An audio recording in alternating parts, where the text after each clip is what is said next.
Mali daw na maniwala na birhen si Maria? Panoorin po natin ang video na ito. Is it biblical? Tama ba na tawagin natin na Blessed Virgin Mary? Hindi ba nanganak siya? At nang manganak siya, mga kababayan, tinanganak yung ating Panginoong Jesus. Then afterwards, nanganak pa rin siya. Tinuturo yon sa inyo, mga Catholic faithful. Yon yung Catholicism po. Napakataas yung pagrespeto kay Blessed Virgin Mary. Pero sumobra siya eh. Okay, so sumobra na tayo mga Katoliko. Again, isang malisyosong tao lamang ang mag-o-object na hindi birhen si Mama Mary. Never namang nabasa sa Bible na nakipagtalik siya kay Jose na kanyang asawa. At isa pa, si San Jose po ang pinili ng Diyos at hindi itong malisyosong tao na nag-iisip na hindi na birhen si Mama Mary dahil daw nakipagtalik sa kay San Jose. Now, kahit batuhin pa tayo ng mga Katoliko ng argumento na may mga kapatid si Jesus at nanganak pang uli si Maria, ay kaya pa rin nating patunayan na mali pa rin ang kanilang pagkakaunawa kahit na gumagamit pa sila ng Biblia. Si Maria na ina ng ating Panginoong Hesus ay nanatiling birhen. Paano po nangyari ito? Panoorin niyo po ang buong video na ito. Hi there, this is Vincent Girls Catholic. Isa na namang mapagpalang oras po sa lahat ng mga kapatid natin kay Kristo. Sa araw na ito, magbibigay na naman po tayo ng linaw, mga maling pagkaunawa ng ibang sekta ng pananampalataya patungkol po sa ating inang birhen na si Maria. Para matukoy pa natin ang kanilang argumento, allow me to give you a brief context. Para sa kanila, nag-anak pa daw ulit si Maria, kaya hindi na siya maaring tawaging birhen. Basahin po natin ang kanilang ginagamit na talata at unawain nating mabuti ang talatang ginamit upang sirain ang ating inang birheng Maria. Ayon po dito sa Matthew 13 verse 55, hindi ba siya ang anak ng isang karpentero? Hindi ba si Maria ang kanyang ina at sina Santiago, Jose, Simon at Judas ang kanyang mga kapatid? Yan po ang ginagamit nilang talata. Walang mali po sa sinasabi ng talata, ngunit hindi lamang makaunawa ang mga gumagamit nito. Hindi naman po sinasabi sa talata na kapatid yun ni Jesus sa ina, na siyang si Maria o maging sa amang si San Jose. Hindi siguro nila nakita ang question mark na ginagamit sa talata. Nagpapakita lamang ito na hindi o walang kasiguraduhan ang statement kasi ito nga po ay nagtatanong pa lamang. Alam naman ng mga totoong nagbabasa ng Biblia na ang nagtatanong ay yung mga hindi naniniwala sa ating Panginoong Hesus o maging sila ay hindi naman malapit sa ating Panginoong Hesus upang magbigay ng kanilang opinyon na paniniwalaan agad. Kung meron mang hindi maunawaan sa talatang nabasa, mahalagang magkaroon po tayo ng second opinion o magtanong sa may mas malalim na kaalaman sa Biblia. Ito po ang ating mababasa sa referensyang ito. Brothers, na ginamit po sa talata, the term could refer to half-brothers or kinship in general. Hindi naman pala tumutukoy sa kapatid sa laman ang sinasabi ng talata. Nabasa nga natin ang salitang kinsman na malayo sa pagkaunawa ng ibang sekta. Ano nga ba itong kinsman? Ganito naman pong sinasabi sa referensya. Ito ay tumutukoy sa relative, cousin, uncle, or nephew. Nabanggit po dito mga kapatid na isa sa mga kahulugan ng brothers ay tinatawag nating uncle or nephew. Kung magbasa lamang tayo ng tama sa Biblia, ay makikita natin ang katotohanan na hindi porket nabasa ang salitang kapatid sa salin ng Tagalog o brother sa salin naman ng English, ay magkukonclude ka na kapatid sa laman ng ating Panginoong Hesus ang nabanggit sa talata. Diba? Mayroon ba tayong mababasa sa Bible na ang nephew ay tinawag na brother ng kanyang uncle? Malinaw po ito na mababasa natin sa Biblia mismo, na ang uncle ay tinatawag na brother ang kanyang nephew. Ito po ang ating mababasa. Abram said to Lot, "There should be no arguing between you and me, or between your herdsman and mine, because we are brothers." Ayan. Alam naman ng mga tunay na nagbabasa ng Bible kung ano po ang relasyon ni na Abraham at ni Lot. Kung mayroon mang nagsabi na hindi nephew ni Abraham si Lot, nako po, may problema na yan sa pagkaunawa. Ayon po sa sinasabi ng talata, pwede naman pala na kahit ang mga tiyuhin lamang ay nagtatawagan na brother. Paano ngayon yan?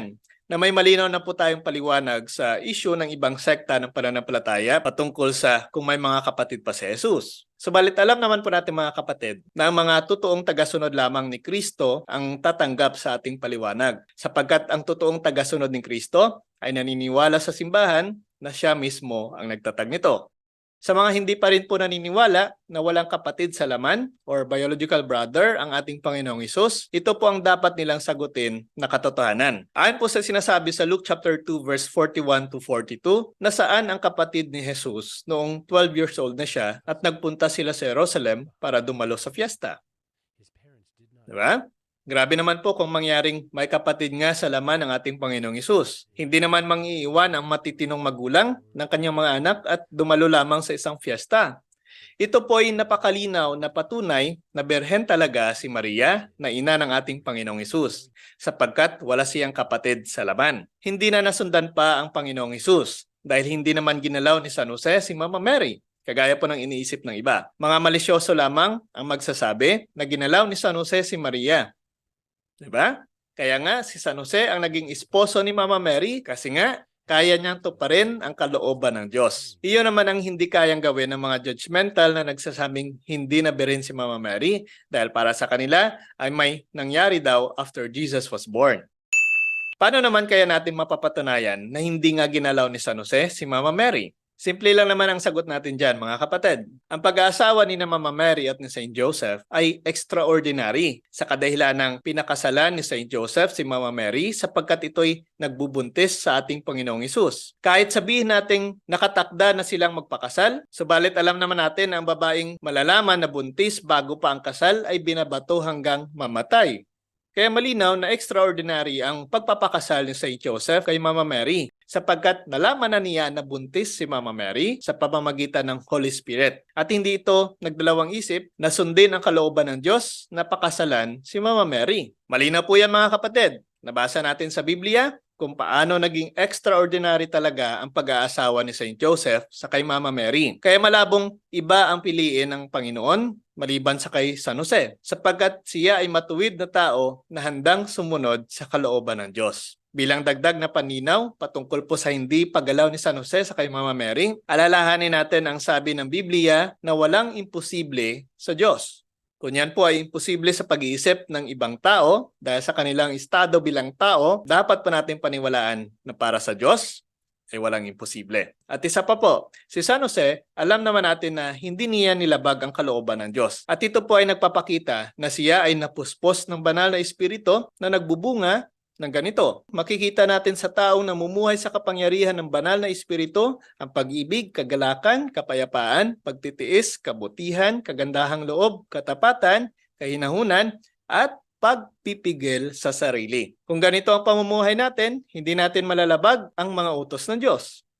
You see? Walang duda na hindi talaga ginalaw ni San Jose si Mama Mary. Dahil nga, meron siyang self-control. Na malayo naman po sa pag-iisip sa mga mahilig umatake sa kay Mama Mary, na sigurado namang wala sigurong self-control. Kaya nasasabi nila mga ganoong argumento. Now, ito pong tanong natin sa mga kapatid natin. Dagdag na rin po natin ito. Kung ang Panginoong Hesus ay may kapatid sa laman, bakit sa kanyang alagad ipinagkatiwala ang kanyang ina at hindi sa sinasabing mga kapatid sa laman?